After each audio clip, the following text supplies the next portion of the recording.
Hello, it's great to be with you. Joy and I often find ourselves having a little conversation, something along the lines of, "Oh, we do wish our children weren't so far away. It would be really nice to pop in to see them for tea."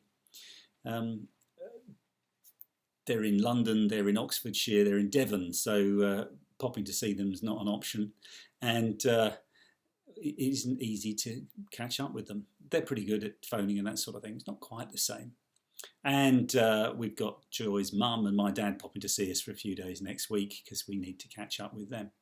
But families are important for all of us. And certainly in the moment, I know for some of us, it's not distance that's the problem, it's the restrictions of the COVID thing.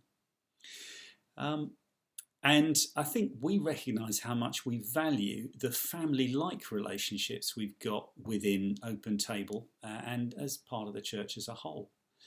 And I was just reflecting on a verse that came to me as I was reading in 1 Thessalonians last week, a verse from Paul, where he spoke about his relationship with the Thessalonian Christians he was writing to, where he said to them, "Just as a nursing mother cares for her children, so we cared for you.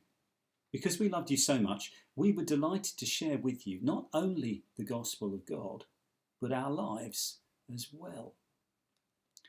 He uses the image of being like a nursing mother there, and elsewhere he talks about Timothy as his son, and he speaks to the Corinthian Christians about them needing him as a father. And it seems that he's talking about his relationships with the church like a family. Well, that shouldn't surprise us, because if we are all children of God through faith in Jesus, then we are family in him. And Jesus treated his followers like family, even upsetting his own on one occasion to make the point. In Matthew chapter 12, you'll find a little story where Jesus is busy and somebody comes and says, your mother and brothers are outside and they're looking for you. And Jesus says, "Well, who are my mother and my brothers? They're the ones who do the will of my Father in heaven." So I've just been reflecting on what it means to live like as a family within the church, and that if we're going to be followers of Jesus, actually we are that closely related to us. And some of you will know that one of our favourite ways of describing our calling is to be families on mission, sharing with you not only our lives, but the gospel of God as well. Two thoughts come to me as we think about that. One is how important it is for us to live like family, to be in relationship with a specific number of people who know us well, who love us, who will able to be put up with our faults and failings, and when necessary, point them out to us, who will support us, who will encourage us, who will help us when we need it. And really just to live in a sort of relationship with one another where when we come up against anything, whether it's about how we would celebrate or how we would grieve or how we would help, just to ask the question, well, what would a healthy family do in this situation? And in particular at the moment, as we begin to feel the squeeze of the winter and the weather and the restrictions and the anxieties around us with COVID, perhaps particularly just to encourage one another to make sure that we are looking out for one another and caring for one another as best we can.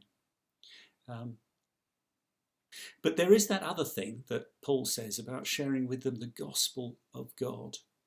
And that's not just about bringing the good news of Jesus to those people who don't yet know him, though it is, but it's also about bringing the Lord into everyday life and the good news of his love and the fact that we are safe and secure in his hands and that he's always with us and that he will guide us and we can hear his voice and that his love never goes away from us. All those sorts of things, we need to share those together. And perhaps as it's more difficult to meet physically, it's all the more important to do that within the relationships that we have.